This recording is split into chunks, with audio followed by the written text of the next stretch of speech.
Hey guys, what's up? So I don't know if anybody that is watching knows anything about attachment styles.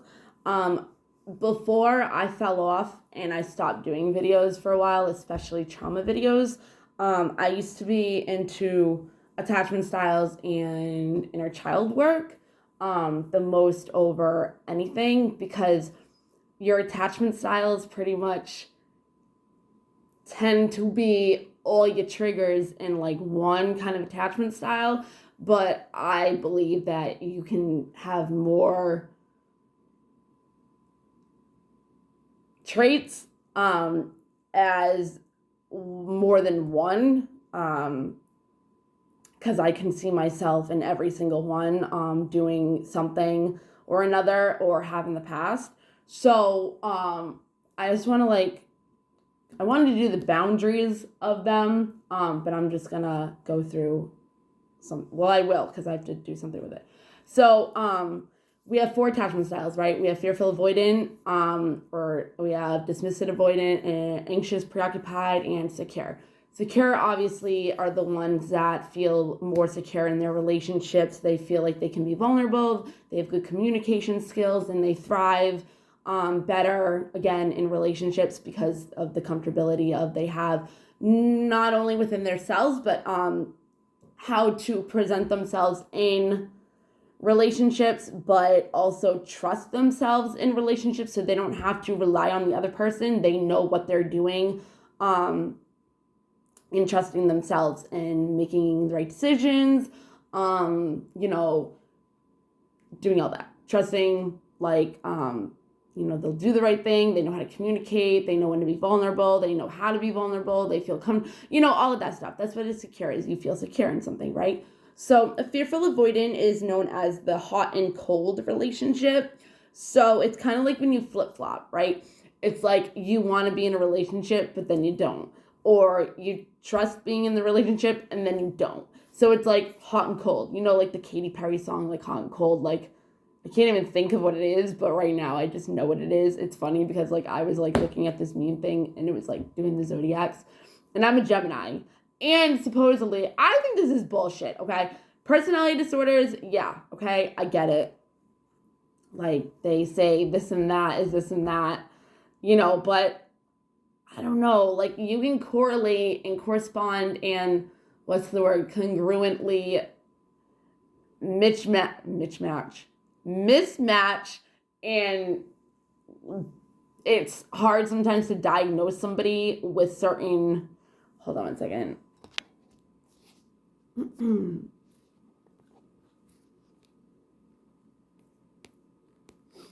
No.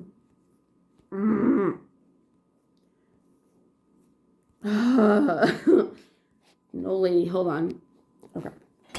So it's now I got caught off track, but I can't really turn this off and I don't feel like starting it over because my CapCut is being stupid and I'm not doing a million different freaking videos. So anyways, so if fearful avoidant, they can be better at getting other people to open up and feeling more comfortable than them being able to open up and be vulnerable. They are, I'm not going to say they're the ones all about abandonment because obviously all of them are, but fearful avoidance go back and forth because of abandonment because if they get too close to their partner, they're scared that if they let their guard down, if they let themselves be vulnerable with their partner, and then, whatever, they're going to leave them. Or they could be left because of their vulnerability and letting their guard down.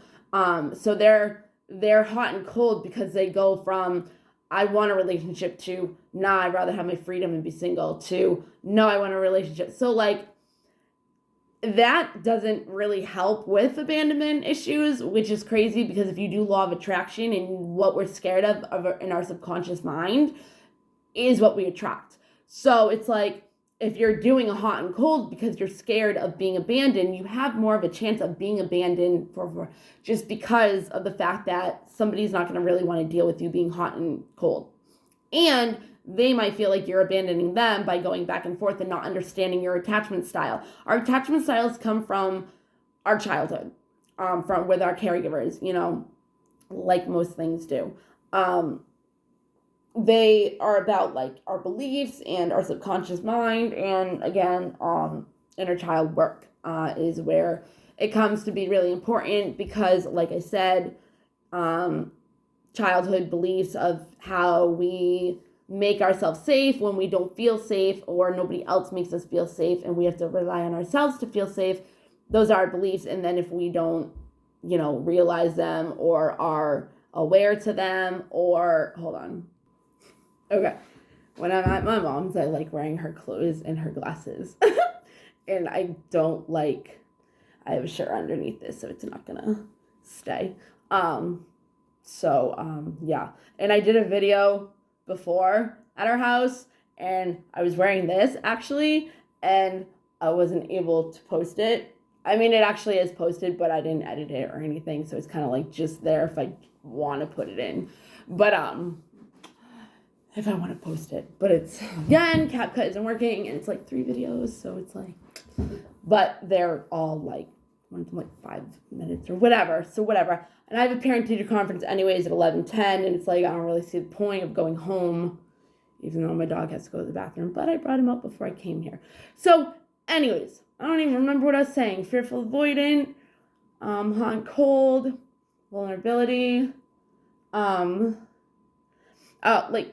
obviously, like, it's difficult for them to also make big commitments. They're okay with smaller commitments, you know what I mean? Like, making plans for, like, the weekend or something like that. But when it comes to, like, a relationship or the next level, like, moving in, getting engaged, stuff like that, like, they can go back and forth. They can go flippity-floppity. So if you're dealing with somebody that does have attachment style of fearful avoidant, don't take it personally. Don't take anything personally. Like, literally, don't take anything personally by anybody. I'm so sick of having to say don't take what I'm saying or doing personally. Like, it's just how I am. It's my own shit. Like,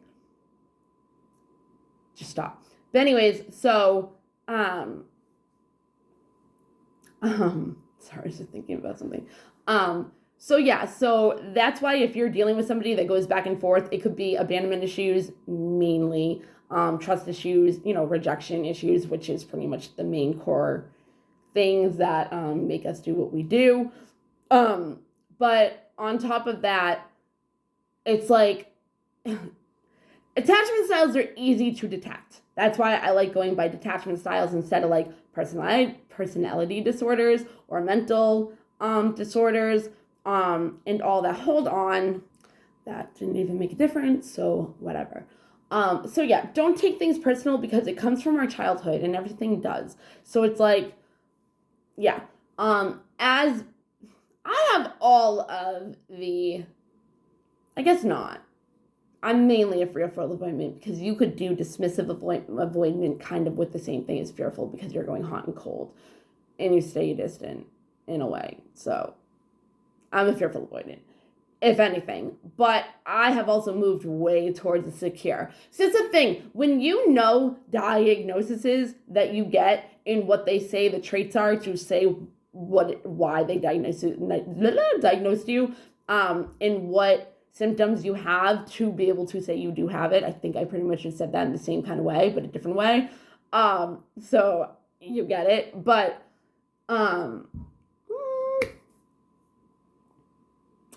so I feel like if you just work on it. It's that simple. Like if you're aware of you're doing it, stop and like sit back and be the observer of your own thoughts and your own reactions and what made you do that or about to do that. It's more about being the observer of your life, rather than be like it's like you're doing a video game as usual. Like you're the player, right? But you're the observer who's making you do what it is, right? Or you can look at it as being like a person looking in on your situation. That kind of helps just when, if you were like, you're like helping your friend and looking in on their life, you know what I mean? Like what advice would you give them? How would you treat them? You would try to like, encourage them or make them feel better. You know what I mean? Like, it's like, but we don't do that for ourselves. We are harder on ourselves, and we have the inner critic in our head.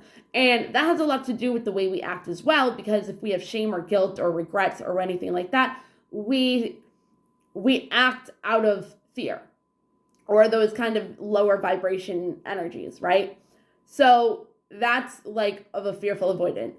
But a fearful avoidant could look like somebody with bipolar. A fearful avoidant could look like somebody that has BPD, borderline personality disorder. I have both. You can only have one, all right? So it's like, yeah. But that's the thing. Like, I do have symptoms of both, but I don't know. Like, I was told I had bipolar, and when I was like 12, yeah. So from trying to kill myself. That's what they told me. I had bipolar. Yeah, no, maybe I just have a really bad life at home, and you guys should try to like figure that out before you put kids on a bunch of fucking medication. It's called childhood trauma, guys. Good job. To look into that instead of just putting a Band-Aid and, you know, whatever. There's not that many.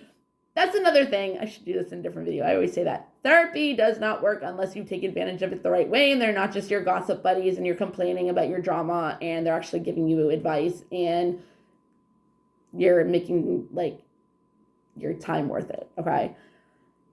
Anyways, so why did I say that? Therapy, BPD. Okay. So it's like, all right, I can say, you know, they say bipolar people like are manic, and then they can, it's like, I'm bipolar depression. Okay. Which I don't really know what the other one, what is it? Bipolar mania? Like, I don't know. Either way, you're going up and down, but I guess like your most normal neutral is depression. So it's like bipolar depression. So if you're not manic, I mean, either way, if you're not manic or if you're not a high vibe, not even high energetic, like hyper kind of like bipolar kind of like thing, you're the depression, depressive or whatever. So it's like, I don't even know. I mean, I don't, of no other way you can say that you're bipolar unless you are depressed. Like, I don't know. I haven't really ever looked into bipolar, which is weird because I have it. But I just know like your moods can go up and down. You know, they can elevate at any time. Obviously, something triggers you to do it and why you do it. You know, you can have impulsive like actions, reactions, not think before you do things, like spend a bunch of money and be impulsive with that. That's like one of the things, like spend a bunch of money, like, okay. And I don't really do that. Like, you impulsively will go like on Amazon, just buy a bunch of stuff, which could also just be, it could be a hoarder thing. It could be like a numbing Copenhagenism, like, also, yeah, because like, instead of paying attention to the problem, you'll go and do something else. And if you're buying something you like, it's fulfilling your needs, you know what I mean? And it's giving you stimulation and all of that. You know, so whatever. And you can just have random highs and ups and downs and lows. So like, you know, when you're in mania, you're like all over the place, and you know, you can be doing this, that, and the other thing. And if you get mania, you can't focus on just doing one thing. You're like all over the place. But then again, you can say that's ADHD. You know what I mean? So they all correlate together in some way. Borderline personality disorder, love-hate relationships, in and out, hot and cold. You know what I mean? That's freaking a fearful avoidance. So it's like, if you're a fearful avoidant, instead of being like, oh, you're this, and that, that's why I like attachment styles, because it's all in one. And it's all also about how you attach to your caregiver and how it affected you. Borderline personality disorder is also the biggest personality disorder about abandonment. And it can come mainly from your mother, especially if you're a daughter from a mother that has bipolar, borderline personality disorder. It's generational, okay? But a daughter usually will get it from their mother. I understand why my mother has it. Again, I don't like how they label people with these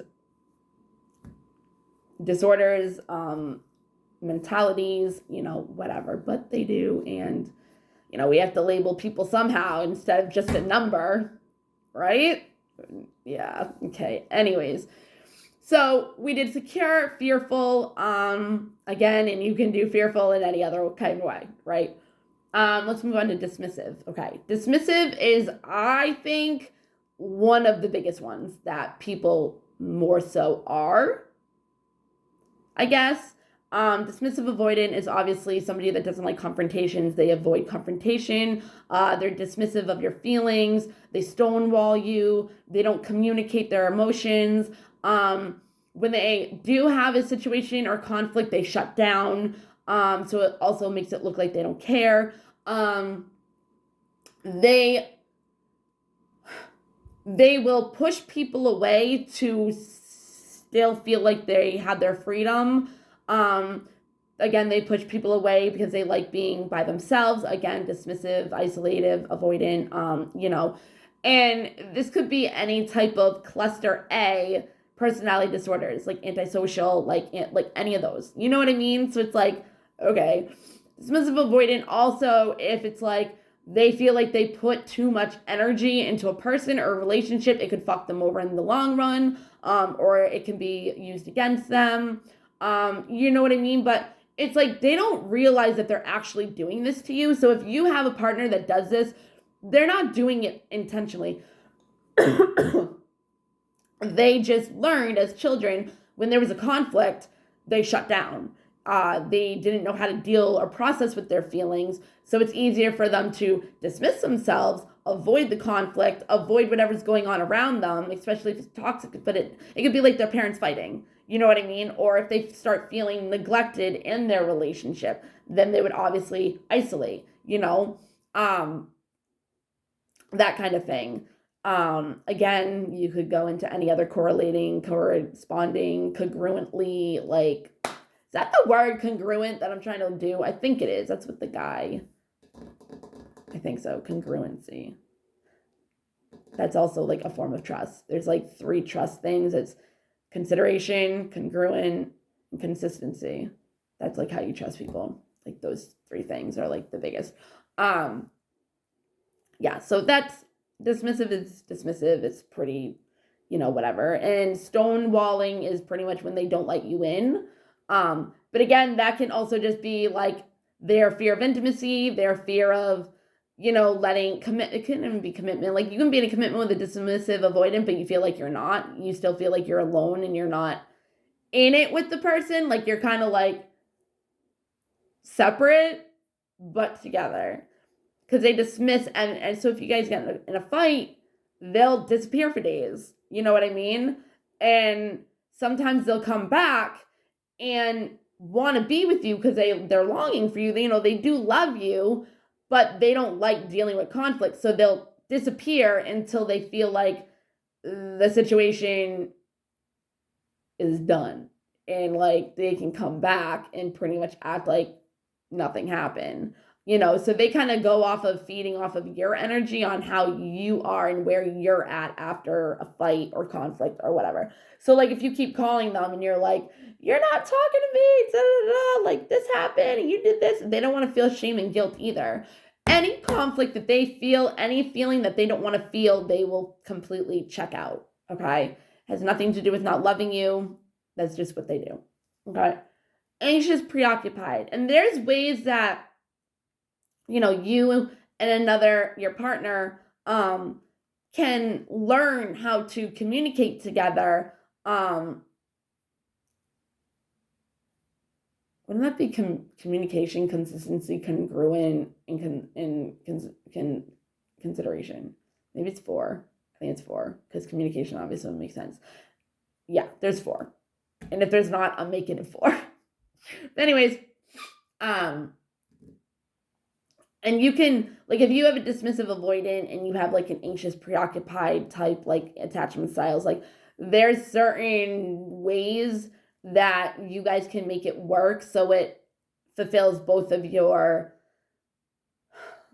needs to where you can have a um a goal to being in a secure attachment kind of relationship. Um, so an anxious, preoccupied, again, they're needy, they're more clingy because they're anxious you're going to leave. Again, abandonment. You know what I mean? It's all abandonment. I don't know why they say like a fearful avoidant is mostly abandonment. Borderline personality disorder is abandonment. Depression, you can get depressed because of abandonment. It's like everything is surfaced on neglect, reject, trust, and abandonment. Acceptance, validating, reassuring. Like, those are what people need the most, So, and love, obviously. But this is what they've experienced as love in the past or as a child, or, well, pretty much as a child, and relationships going forward. But your relationships are affected moving forward because of your childhood. That's why you need to do inner child work. Okay. So, anyways, so anxious, preoccupied, like they're more like they need to be reassured, they need to be validated, so it's like those are pretty much what it comes down to. Again, I feel like you could put all of them together, because if you look at a fearful avoidant and they do the hot and cold, that's kind of like how a dismissive like will pull their energy back in because they don't want to deal with the conflict, so it kind of looks like they're in and out, or but it's more of a conflict based what's the word, confrontation, more than a fearful avoidant with feeling abandoned and going back and forth because they don't know what they want. They do know what they want, but it's like the commitment thing. And I don't even think it's like, you can look at it as a fear of commitment, but I don't think it's like fear of intimacy, unless they're obviously scared of the fear of intimacy, and that's what also makes them, because they don't know if they can handle it or not subconsciously or whatever, because they might be getting they might be getting love that they don't understand, and it's like that can look at it as being manipulating, but you want that love at the same time, you know what I mean? So it's like, but you're scared of it, and you feel like if you get abandoned, then that love is gone, and that means you're not loved enough for that person to stay. So, but that's the same thing, like, and you would be anxious about it. So you go back to the anxious, preoccupied. Fearful, avoidant, I do not think are needy and clingy as much as anxious, because anxious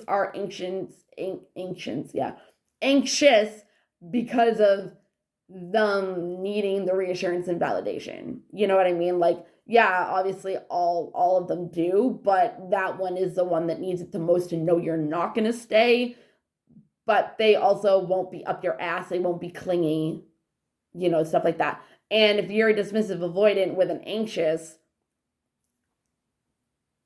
if you're stonewalling them because you guys had a fight, the anxious is going to get very anxious and very clingy and very needing to know why you're doing what you're doing, because they're anxious because they don't know. So it's like, if you were doing communication skills with, let me see if I can do this, with a dismissive and an anxious, a dismissive could just be like, I need time to myself. Our relationship is going really well. I just need to step back and have time for myself and have space, because dismissives like that. Fearful are kind of like that too, but not like dismissives. But dismissives are really big on their freedom, along with fearful, which is why they go back and forth, because they think they want to be single, but they think they want to be loved in a relationship, but they also don't know, because we don't know.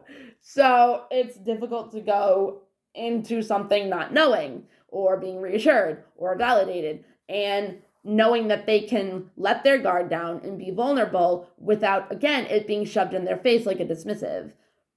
So it's not difficult for them to maybe even be able to express that weakness of, your partner being like, okay, like, I don't know why you're hot and cold. Like, what do you want with me? Do you want to be with me? Do you not? And they're like, no, I want to be with you. And then like 2 seconds later, they're like, wait, let me think about that. You know what I mean? But like your person doesn't know why you're doing it. So that's why communication is so important, and vulnerability and letting your guard down. I mean, obviously, you don't have to do it right away. I wouldn't. I have not a good idea as a fearful avoidant as well. Because then when they do something, if they're dismissive and they don't know how to communicate and they just do what they do because that's what they're used to and that's how they're used to dealing with their emotions, you're gonna sit there and you're gonna feel like you're being proved of they're gonna abandon you. So then when they come back, a fearful might also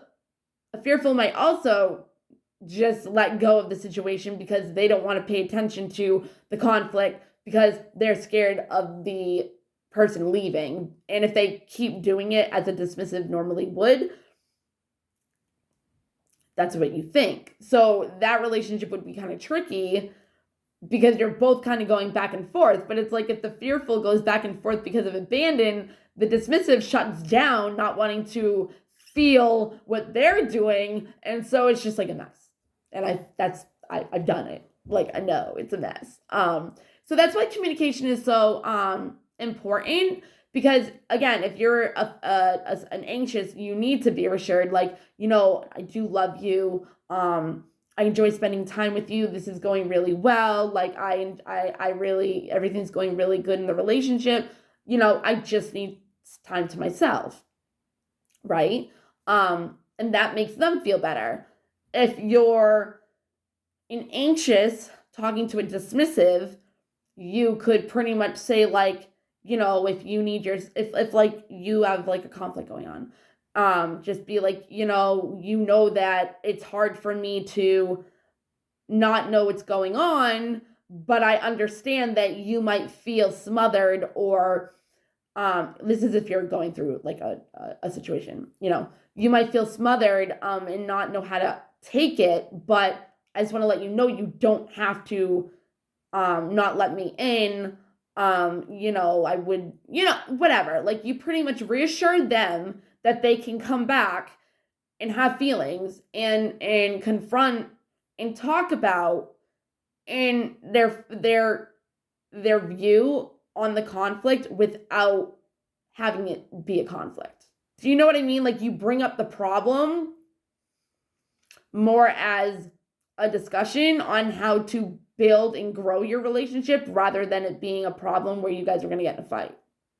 Like if you how can we work on this? How can we communicate better on this so we both feel safe enough to be able to be in a relationship and stay in a relationship and not you run off and not be able to deal with the situation at hand. Because an anxious would be like, because I need that. Like, and it's all how the other person perceives you to be if you're an anxious, because if they're feeling smothered and need their freedom, mainly more fearful, obviously, and dismissive, they also need it to bring it back to feel like they are back in their power, feel empowered, and think things through before they can also come back. And they have to test the waters to see where you are and if the conflict's still there.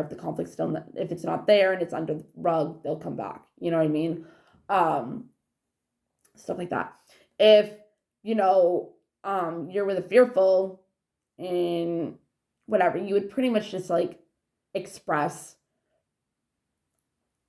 your needs to the other person. So you understand your love language, your attachment styles, what you need from each other. Communicating is how you build trust. You know what I mean? Like, it's like, okay, say like your partner has like a high paying, like 24-hour kind of like job. You know what I mean? And like they're like the breadwinner of the family. So they're very focused on making money for provision and putting food on the table and making sure you and the children or whatever have a place to stay, shelter, clothing, like all the necessities of survival, pretty much. And they're more focused and their energy is more in that, and they dismiss you, over how you're feeling, what you're going through, what your needs are, because you might bitch, like, oh, you're never home, da-da-da, but they're looking at it as you nagging rather than you being like in a place of, I need you, I love you, I want you around. It hurts me that you're not. It hurts that it doesn't feel like I mean anything to you because, whatever. But the other person is thinking of it as, well, I do love you. I want to work this hard because I want to make sure you're okay. I want to, you know what I mean? So it's like, it can look like two different totally things, but if you don't communicate about it, and it's like, you can't not communicate about it, expect to have a fight a week later, and then bring it up then. Because when normally if you're fighting and yelling, you're not hearing each other at all. You're defensive as frig, and you have your walls up, So a relationship really works with communication. So what I was saying, say they have, they work late nights and everything. The other person, they might not be able to get a hold of them. Did you see it? Just like, whatever. It completely just slid down. I saw it. But yeah, the other person could feel like they're cheating, So they would express that when you came home. They came home. You'd be like, like, I just fear that da-da-da-da-da-da. And hearing what they say is the reassurance, And I mean, I'm not going to say. So that's pretty much the attachment styles. If you see your person doing any of these, you can always look up how to deal with somebody that does it. Attachment styles might come up. There's also, things online where you can take a quiz and it will tell you what attachment style you are, so you can work towards what you need to heal, especially inner child work. Okay, I cannot stress enough how important inner child work is. Alrighty. Okay, Bethany. Yeah, I always say this, but I don't want to manifest it. Like, I love the way I look in glasses, but I'm not trying to have them because I need them, because I don't. But, okay. I'll see you guys later. Bye.